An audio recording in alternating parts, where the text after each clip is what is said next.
We're back at it, guys, with another video of the summer series, and this time we are of course going back in time again, and this time to the 2015-2016 UDL season itself. After we took a look at the draft, now it's time to take a look at what happened during the season and who won the league and the regular season and everything, and some fun stuff in between.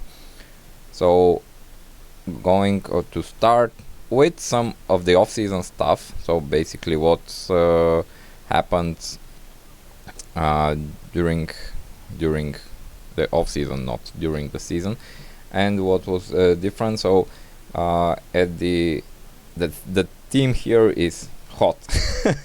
So hot things like hot free agents. So salaries for the first time in our league break into the 8-figure range, and most notably Ovechkin had at the auction reached a salary of 14.1 million UDL dollars and signed a 1-year deal with the Hanover Turtles. So, and a funny story about that, the same month in 2015, after the auction, we went to Japan and we met with Elliot and hooked up in Osaka.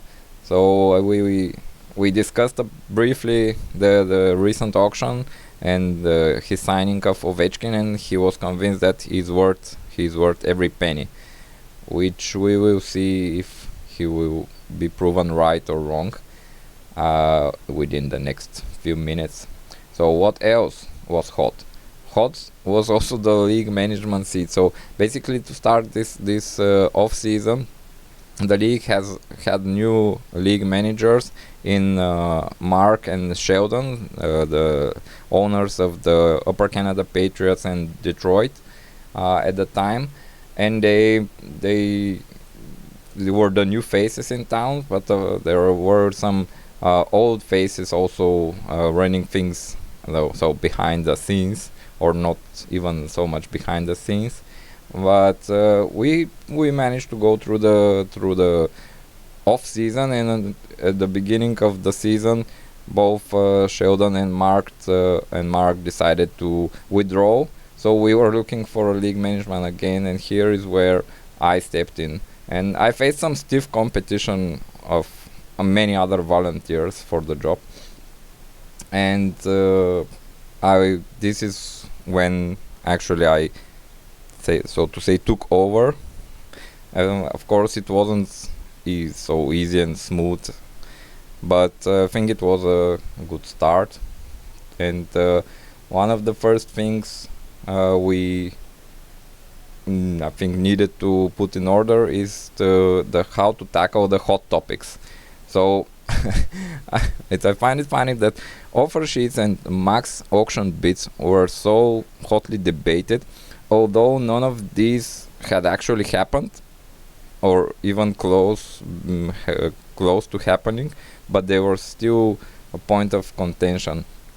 And the whole thing about rule discussions and changes were not really very well regulated. So one of the first things I suggested in my new role was to institute the regular GM meeting, where we can actually debate this stuff, like open questions and rule changes potential and everything, so we can move the league forward as we see best.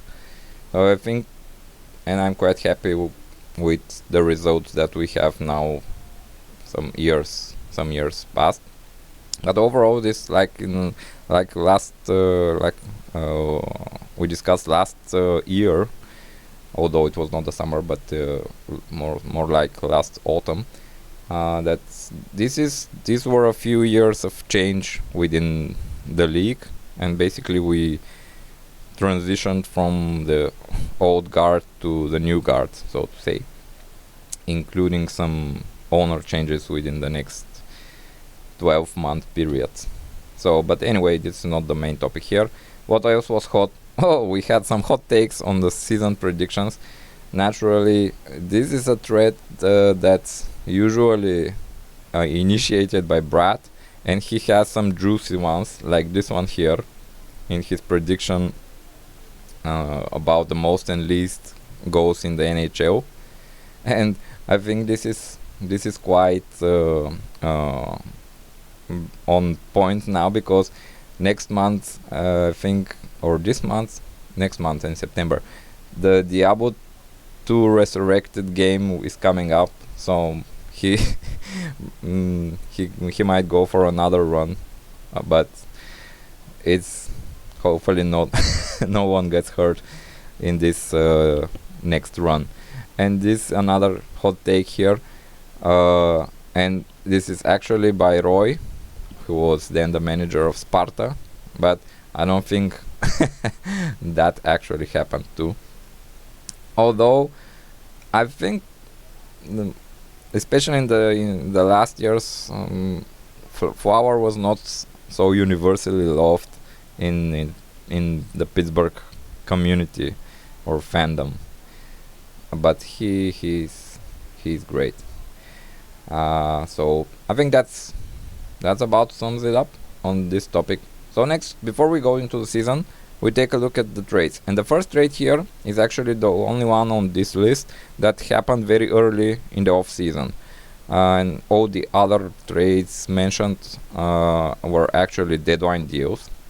So this first trade was before the 2015 draft, and it involved a lot of high picks. So that's why it's interesting to follow up years later.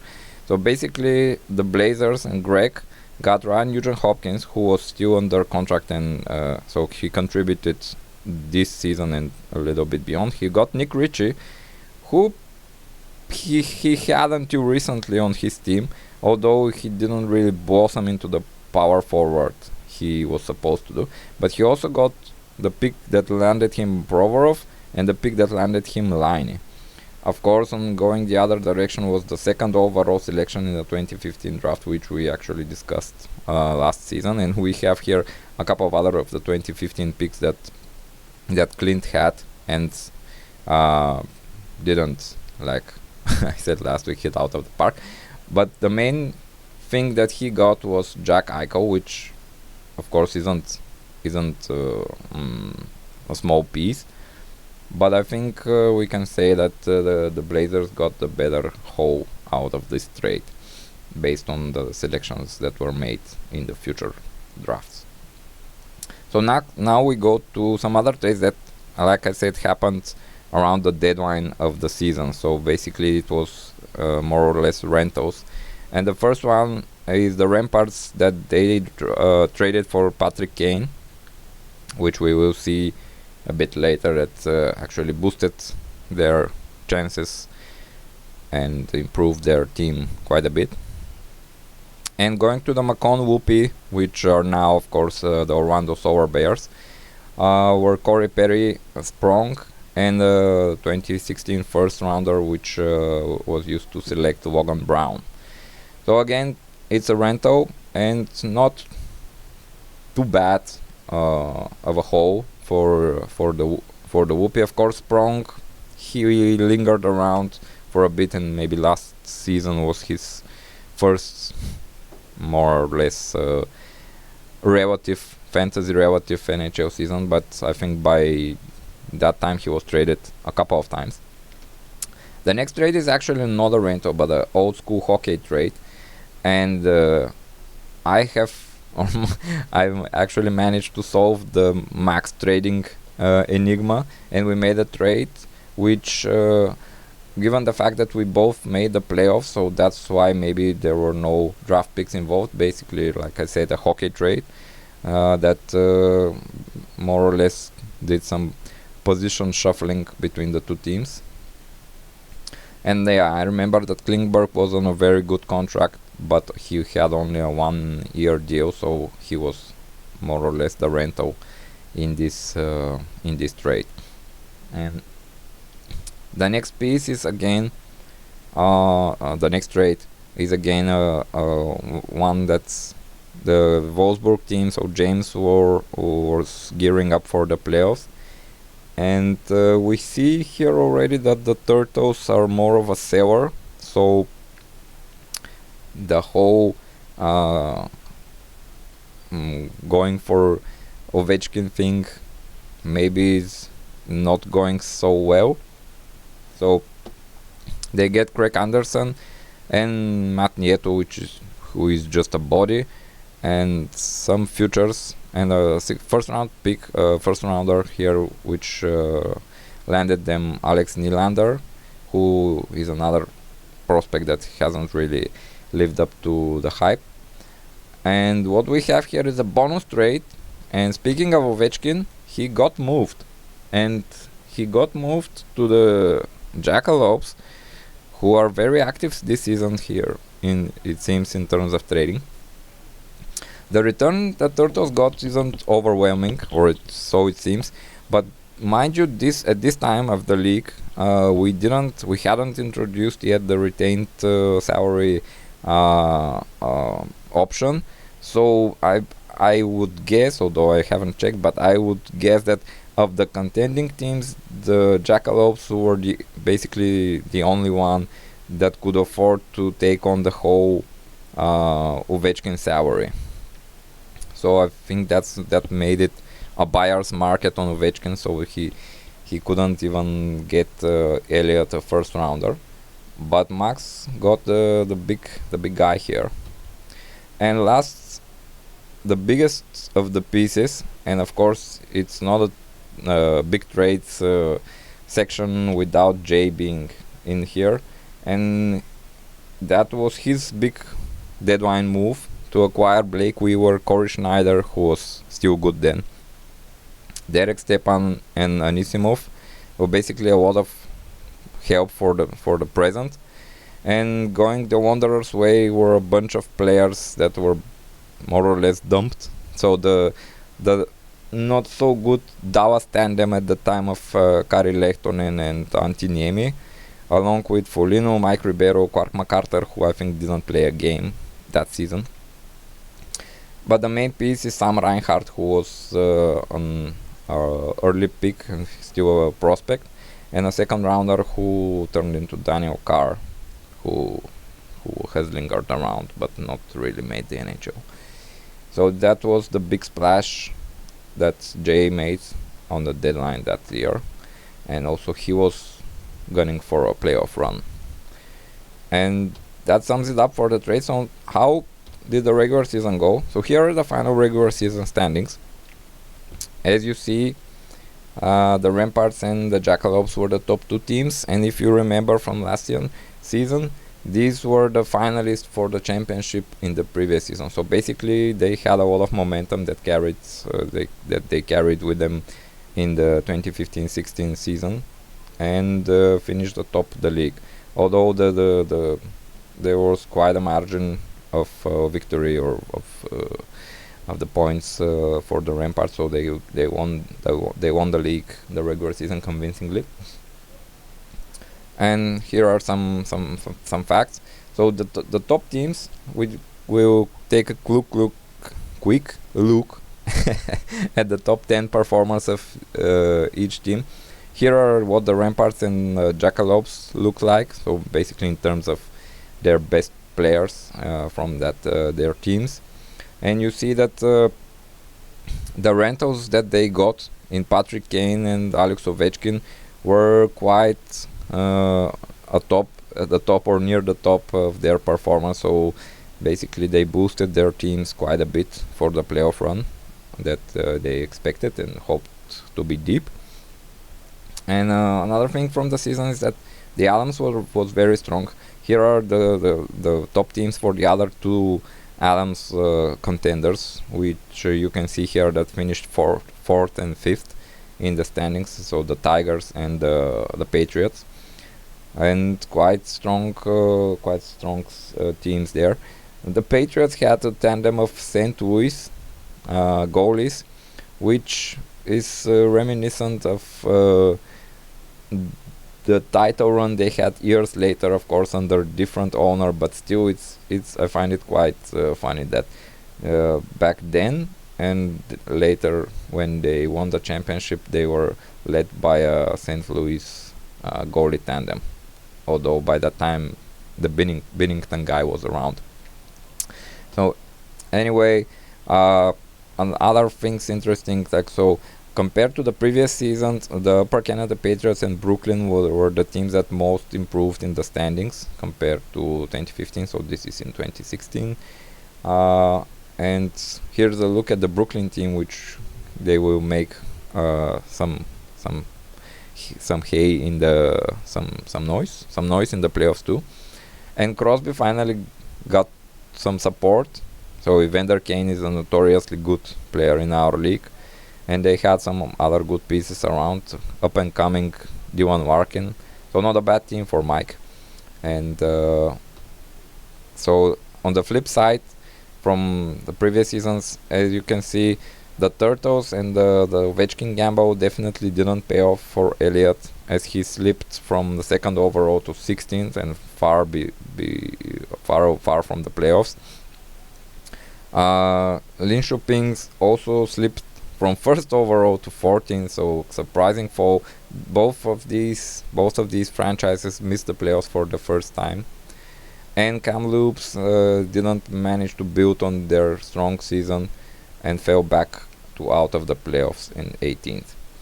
And another fact that again the Norris was still the strongest of the divisions, and only one team, the above mentioned Linköping, they missed the playoffs, and they missed the playoffs by 3 points, so they weren't far out.